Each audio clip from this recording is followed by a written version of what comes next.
Hi,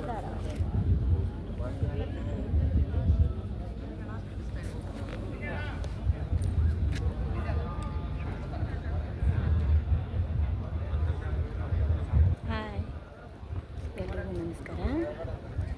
ನಾನೀಗ ಈಶಾ ಫೌಂಡೇಶನ್ಗೆ ಬಂದಿದ್ದೀನಿ. ನಾವು ಫ್ರೆಂಡ್ಸ್ ಎಲ್ಲ ಸೇರಿಕೊಂಡು ಘಾಟಿ ಸುಬ್ರಹ್ಮಣ್ಯ ಹೋಗಿದ್ವಿ. ಘಾಟಿ ಸುಬ್ರಹ್ಮಣ್ಯದಿಂದ ಈಶಾ ಫೌಂಡೇಶನ್ಗೆ ಬಂದ್ವಿ. ಇದು ತುಂಬ ಸುಂದರವಾದಂತಹ ಸ್ಥಳ. ಇದು ಇಲ್ಲೇ ನೀವು ನೋಡ್ತಾ ಇದ್ದೀರಾ, ಎಷ್ಟು ಕಾಮಾಗಿ ಸೈಲೆಂಟಾಗಿದೆ ಅಂದರೆ ಇದು ನಿಸರ್ಗದ ಮಡಿಲಲ್ಲಿ ಈ ಈಶಾ ಫೌಂಡೇಶನ್ನ ಸ್ಥಾಪನೆ ಮಾಡಿದ್ದಾರೆ. ಸಾಕಷ್ಟು ಜನ ಈ ನಿಸರ್ಗದ ಸವಿಯಬೇಕು ಅಂದ್ಕೊಂಡು ಎಲ್ಲರೂ ಬರ್ತಾರೆ. ಇಲ್ಲಿ ಯಾರಿಗೂ ಯಾವುದೇ ರೀತಿಯ ಶುಲ್ಕಗಳು, ಯಾವುದು ಖರ್ಚುಗಳು ಇಲ್ಲ. ಇದನ್ನು ಬರಬೇಕಂದ್ರೆ ಬೆಂಗಳೂರಿಂದ ಚಿಕ್ಕಬಳ್ಳಾಪುರ ಬರಬೇಕು. ಚಿಕ್ಕಬಳ್ಳಾಪುರದಿಂದ ನಿಮಗೆ ಸಿಟಿ ಬಸ್ಗಳು, ಇಲ್ಲ ಬೆಂಗಳೂರಿಂದ ಸಿಟಿ ಬಸ್ಗಳು ಸಾಕಷ್ಟು ಬರುತ್ತೆ. ನಿಮಗೆ ಚಿಕ್ಕಬಳ್ಳಾಪುರದಿಂದ ಇಲ್ಲಿ ಬಸ್ ಹತ್ಕೊಂಡು ಬಂದರೆ 7:30ವರೆಗೂ ಇಲ್ಲಿ ನಿಮಗೆ ಅವಕಾಶ ಇರುತ್ತೆ ಇರೋದಕ್ಕೆ. ಯಾಕಂದರೆ ಇಲ್ಲಿ ಇಳ್ಕೊಳೋದಕ್ಕೆ ಯಾವುದೇ ಇನ್ನೂ ವ್ಯವಸ್ಥೆಗಳನ್ನು ಮಾಡಿಲ್ಲ. ಆದರೆ ಇಲ್ಲಿ ನೋಡೋಕ್ಕೆ 7 ಗಂಟೆ ಹಂಗೆಲ್ಲ ಇಲ್ಲಿ ಲೈಟಿಂಗ್ ಶೋ ಇರುತ್ತಂತೆ. ನಾನು ನೋಡಿಲ್ಲ, ಇವತ್ತು ನೋಡಬೇಕು. ನೋಡಿದ ಮೇಲೆ ಗೊತ್ತಾಗುತ್ತೆ. ತುಂಬ ಚೆನ್ನಾಗಿರುತ್ತೆ ಅಂತ ಪ್ರತಿಯೊಬ್ಬರು ಹೇಳ್ತಾ ಇದ್ದಾರೆ. ಆಮೇಲೆ ಇಲ್ಲಿ ನಾವು ಎಲ್ಲೇ ಹೋಗಲಿ ಈ ನಿಸರ್ಗದ ಮಡಿಲಲ್ಲಿ ನಾವು ತಪ್ಪಿಸ್ಕೊತೀವಿ ಅನ್ನೋಂಥದ್ದಿಲ್ಲ. ಯಾಕಂದರೆ ಎಲ್ಲ ಕಡೆ ಜನ ಇದ್ದಾರೆ. ಆಮೇಲೆ ಇಲ್ಲಿ ಕೆಲಸ ಮಾಡೋಂಥ ಪ್ರತಿಯೊಬ್ಬರೂ ನಮ್ಮನ್ನು ವಿಚಾರ ಮಾಡ್ತಾರೆ. ಬರೋ ಹೋಗೋರಿಗೆ, ಎಲ್ಲಿಂದ ಬಂದಿದ್ದೀರಾ, ಹೆಂಗೆ ಹೋಗ್ತೀರಾ, ಓನ್ ವೆಹಿಕಲ್ ಇದೆಯಾ, ಹೆಂಗೆ ವೆಹಿಕಲ್ ಇಲ್ಲ ಅಂದರೆ ನಿಮಗೆ 7 ಗಂಟೆ ಮೇಲೆ ಇಲ್ಲಿ ಇರೋದಕ್ಕೆ ವ್ಯವಸ್ಥೆ ಇಲ್ಲ. ಅದಕ್ಕೋಸ್ಕರ ನೀವು ಬೇಗ ಹೋಗೋ ವ್ಯವಸ್ಥೆ ಮಾಡ್ಕೊಳ್ಳಿ. ಮುಂದಿನ ವರ್ಷಕ್ಕೆ ಆ ವ್ಯವಸ್ಥೆ ಇಲ್ಲಿ ಆಗುತ್ತೆ ಅಂತ ಹೇಳ್ತಾರೆ. ತುಂಬ ಚೆನ್ನಾಗಿ ಮಾತಾಡಿಸ್ತಾರೆ. ನೋಡಿ, ಇಲ್ಲಿ ನೀವೇ ನೋಡ್ತಾ ಇದ್ದೀರಿ. ನೀವೇ ನೋಡಿ, ತುಂಬ ಸುಂದರವಾಗಿ ಮಾಡಿದ್ದಾರೆ.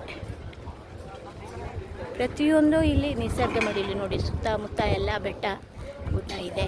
ಮಧ್ಯಕ್ಕೆಲ್ಲ ಇವ್ರದ್ದು ಆಶ್ರಮ ಮಾಡಿದ್ದಾರೆ. ಸಾಕಷ್ಟು ಜನಗಳು ಬರ್ತಾರೆ. ನಾವು ಈ ರೀತಿ ಪ್ರತಿಯೊಂದು ಕಡೆ ಓಡಾಡೋದ್ರಿಂದ ಒಂದೊಂದು ಸ್ಥಳದ ಮಹಿಮೆ, ಆಮೇಲೆ ಅಲ್ಲಿಯ ಸಂಸ್ಕೃತಿ, ಒಂದೊಂದು ಜನರ ಪರಿಚಯಗಳು ನಮಗೆ ಆಗ್ತಾ ಹೋಗುತ್ತೆ. ಅದಕ್ಕೆ ದೊಡ್ಡವ್ರು ಹೇಳಿದ್ದು, ದೇಶ ನೋಡು, ಕೋಶ ಓದು ಅಂತ. ಈ ರೀತಿ ನಾವು ಅಲ್ಲಿ ಇಲ್ಲಿ ದೇವಸ್ಥಾನಗಳು, ಊರು, ಕೇರಿ ಅಂತ ಸುತ್ತಾಡಿದರೆ ಅಲ್ಲಿಯ ವಿಶೇಷತೆಗಳು ನಮಗೆ ಅರ್ಥ ಆಗುತ್ತೆ. ನೋಡಿ ನೋಡ್ತಾ ಇದ್ದೀರಾ ನೀವು. ನೋಡಿ, ಇಲ್ಲಿ ಈಶಾ ಫೌಂಡೇಶನ್ ನೋಡಿ, ಇದು ಈಶ್ವರನ ಬೃಹದಾದಂತಹ ಮೂರ್ತಿ. ನೋಡಿ, ತುಂಬ ಸುಂದರವಾದಂತಹ ಮೂರ್ತಿಯನ್ನು ಮಾಡಿದ್ದಾರೆ. ಇಲ್ಲಿಗೆ ಬಂದರೆ ಮನಸ್ಸು ತುಂಬ ಆಹ್ಲಾದವಾಗಿರುತ್ತೆ. ನಾವು ಯಾವುದೋ ಒಂದು ಸನ್ನಿಧಾನಕ್ಕೆ ಬಂದಿದ್ದೀವಿ ಅಂತ ಅನ್ನುವಂಥ ಭಾವನೆ ನಮಗೆ ಆಗುತ್ತೆ. ಇಲ್ಲಿಂದ ನಾವು ಮನೆಗೆ ಹೋಗಬೇಕು ಅನ್ನೋಂಥ ಮನಸ್ಸೇ ಆಗಲ್ಲ. ಆದರೆ ಇಲ್ಲಿ ಇರೋದಕ್ಕೆ ವ್ಯವಸ್ಥೆ ಇಲ್ಲ. ಹೀಗಾಗಿ ನೋಡಿ, ನೀವು ಎಲ್ಲಾದರೂ ನೋಡಿ, ಈ ಥರ ಜಾಗಗಳನ್ನ ಇಂಥಲ್ಲೇ ಇರಬೇಕಪ್ಪ ಅಂತ ಎಲ್ರಿಗೂ ಆಸೆ ಆಗುತ್ತಾ. ನೋಡ್ಕೊಂಡು ಹೋದಂಗೆ ನೋಡಿ, ನಾನಿಲ್ಲಿ ತೋರಿಸ್ತಾ ಇದ್ದೀನಿ ನೋಡಿ, ನಿಮಗೆ ಯಾವುದೇ ರೀತಿಯ ಭಯಗಳು ಇಲ್ಲ.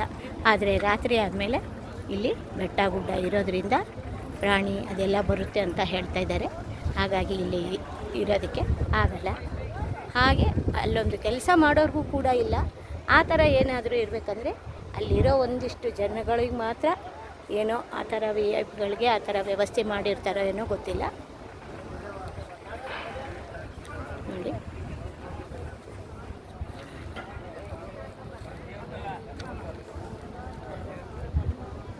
ಆಮೇಲೆ ನೀವಿಲ್ಲಿ ಯಾವುದೇ ಒಂದು ಸಸಿಗಳನ್ನು ತೆಗೆದುಕೊಂಡ್ರೆ 3 ರೂಪಾಯಿಗೆ ಒಂದು. ಅದನ್ನು ತಗೊಂಡು ಹೋಗಿ ನಮ್ಮ ಮನೆ ಹತ್ರನ ಹಾಕಿ ಈ ಪರಿಸರಗಳನ್ನು ಉಳಿಸುವಂತಹ ಕೆಲಸ ಮಾಡ್ಬೋದು. ನೋಡಿ, ಇಲ್ಲಿ ನಂದಿ ವಿಗ್ರಹ ಎಷ್ಟು ದೊಡ್ಡದಾಗಿದೆ. ಆಮೇಲೆ ನಮ್ಮದು ಇವತ್ತು ಯಾವುದು ಲಕ್ಕೋ ಗೊತ್ತಿಲ್ಲ, ಯಾಕಂದರೆ ಇಲ್ಲಿ ಸಪ್ತ ಋಷಿಗಳ ಆವಾಹನೆ ಮಾಡ್ತಾ ಇದ್ದಾರಂತೆ. ಕಾಶಿಯಿಂದ ಎಷ್ಟೊಂದು ಜನ ಸ್ವಾಮೀಜಿಗಳು ಇಲ್ಲಿ ಬಂದು ಸಾಯಂಕಾಲದ ಹೊತ್ತಿಗೆ ಯಾಗ ಮಾಡ್ತಾ ಇದ್ದಾರಂತೆ, ಸಪ್ತರ್ಷಿ ಯಾಗ ಅಂತ.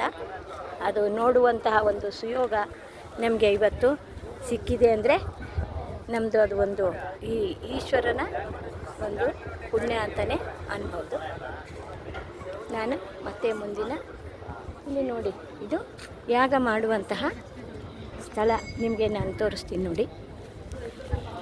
ಅಲ್ಲಿಗೆ ಹೋಗ್ತಾ ಇದ್ದೀನಿ, ಸ್ವಲ್ಪ ನೋಡ್ತಾ ಇರಿ.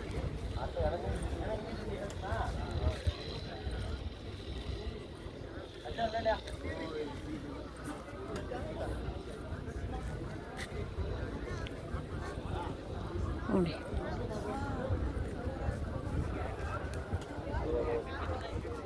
ನೋಡಿ ಇಲ್ಲಿ ನೋಡ್ತಾ ಇದ್ದೀರಲ್ಲ, ನೋಡಿ ಎಷ್ಟು ದೊಡ್ಡದಾದಂತಹ ಜಾಗ ಇದೆ.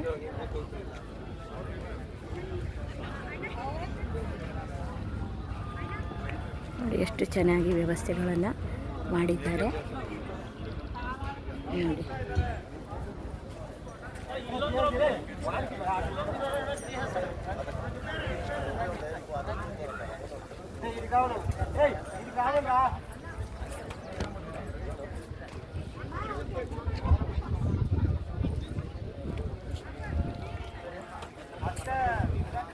ನೋಡಿದ್ರಲ್ಲ, ನಾನು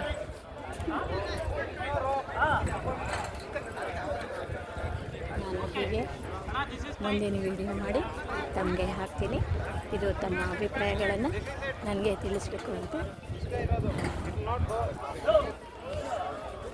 ಆಶಿಸ್ತೀನಿ. ನಿಮ್ಮ ಅಭಿಪ್ರಾಯ ಮತ್ತು ನಿಮ್ಮ ಅನಿಸಿಕೆಗಳನ್ನು ನನಗೆ ತಿಳಿಸಿ. ಮುಂದಿನ ವಿಡಿಯೋದಲ್ಲಿ ಭೇಟಿಯಾಗೋಣ. ನಮಸ್ತೆ.